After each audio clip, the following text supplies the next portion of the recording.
Welcome to TDS studios. Friends எல்லாம் சூப்பராக இருப்பீங்கன்னு நினைக்கிறேன். இன்றைக்கி ஒரு அதிசயமான விஷயத்தை பற்றி நம்ம தெரிஞ்சுக்க போகிறோம். காக்கா முட்டை அப்படின்னு ஒரு படம் வந்தது, உங்களுக்கு ஞாபகம் இருக்கா? 2 சின்ன குழந்தைங்கள்லாம் நடிச்சிருப்பாங்க, ரொம்ப நல்ல படம் அது. அதே மாதிரி குருவி முட்டை அப்படின்னு ஒரு படம் இல்லைங்க, ஒரு கதை.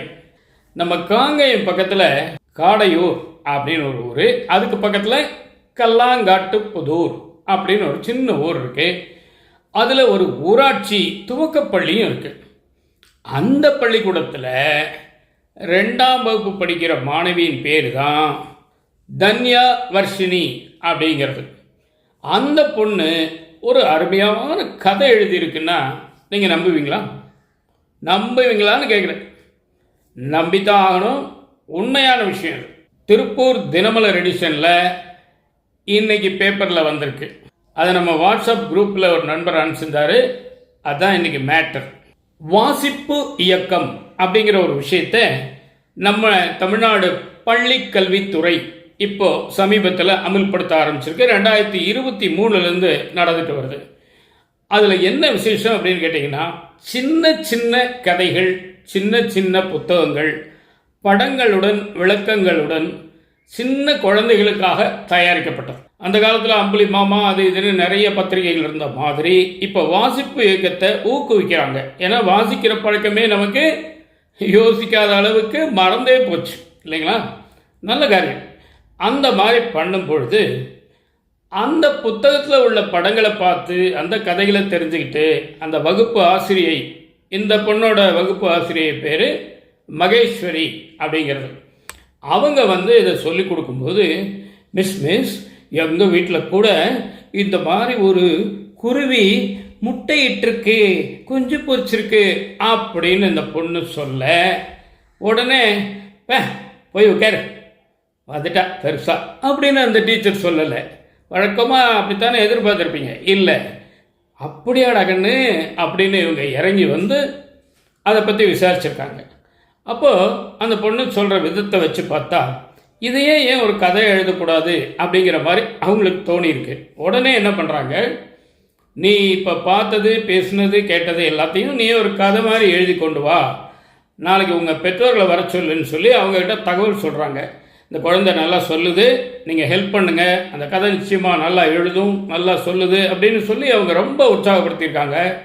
வீட்டுக்கு தன்னுடைய மழலை பிஞ்சு குரலில் அந்த குஞ்சு குருவிக்குட்டியை பற்றி அழகாக சொல்ல அவங்க அம்மா கதையாக எழுதியிருக்காங்க.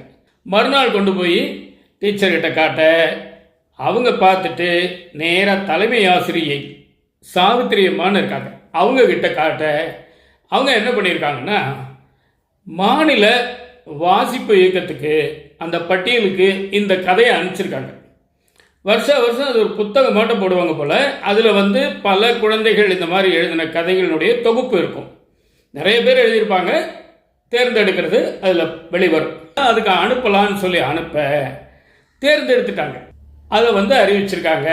அறிவித்த உடனே அந்த குழந்தைக்கு பாராட்டு மழை சும்மா அப்படியே அடை மழையாக பெய்தான் அந்த அளவுக்கு. ஏன்னா அந்த வயசில் அந்த குழந்தை அந்த கதையை எழுதுறதுங்கிறது பின்னாடி ஏதோ ஒரு பெரிய ஒரு ஆளுமை அப்படிங்கிறதுக்கு ஒரு சின்ன எடுத்துக்காட்டு.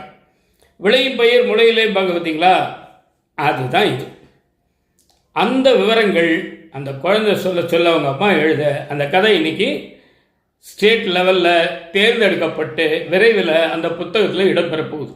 இந்த குழந்தைங்களுக்கு பொதுவாக பார்த்தீங்கன்னா, நேரடியாக பாடம் நடத்துறதை விட படங்கள், கோடுகள், வட்டங்கள், சதுரங்கள் அப்படின்னு சொல்லி நம்ம பயிற்சி கொடுத்தோம்னு சொன்னால் அவங்களுடைய சிந்தனை அதிகமாகும். அதான் இங்கே நடந்திருக்கு. ஒன்று விளையாட்டாக சொல்லுவாங்க, ஒரு யானை படத்தை காமிச்சு நம்ம நாட்டு குழந்தைகிட்ட கேட்டால், திஸ் இஸ் an elephant அல்லது இது ஒரு யானை அப்படின்னு சொல்லுமா. இதே ஒரு மேல்நாட்டு குழந்தைகிட்ட கொண்டு போய் அந்த மாதிரி ஒரு படத்தை காமிச்சு, வாட் இஸ் திஸ் அப்படின்னு கேட்டிங்கன்னா, this is a picture of an elephant அப்படின்னு சொல்லுவோம். ரெண்டுக்கு என்னங்க வித்தியாசம்? ரெண்டு யானை தானே. யானை இல்லை, இது படம் அப்படிங்கிற மாதிரி ஒரு ஸ்டெப் ஃபார்வர்டில் சொல்லிக் கொடுக்குறாங்க. நம்ம படத்தையும் யானையையும் யானையினே சொல்லிக் கொடுக்குறோம். இதுதான் வித்தியாசம். இதெல்லாம் வச்சு பார்க்கும்போது பள்ளி கல்வித்துறைக்கும் தமிழ்நாட்டு அரசுக்கும் ஒரு பெரிய பாராட்டு நான் தெரிவிச்சுக்கிறேன். ஏன் அப்படின்னா, நாமளும் அந்த ஒன் ஸ்டெப் ஃபார்வர்ட் அப்படிங்கிற மாதிரி இப்போ முன்னேறிட்டு போகிறோன்னு இதன் மூலமாக நல்லா தெரியுது. இதாங்க இன்றைக்கி விஷயம். நிச்சயமாக இந்த விஷயம் உங்களுக்கு பிடிச்சிருக்கும்னு நம்புகிறேன். உங்கள் கருத்துக்களை எதிர்பார்க்குறேன். மீண்டும் அடுத்த எபிசோடு சந்திப்போமா? அதுவரை உங்களிடம் விடைபெறுவது உங்கள் நண்பன் டி. சண்முக சுந்தரம், போத்தனூர், கோயம்புத்தூர். நன்றி, வணக்கம்.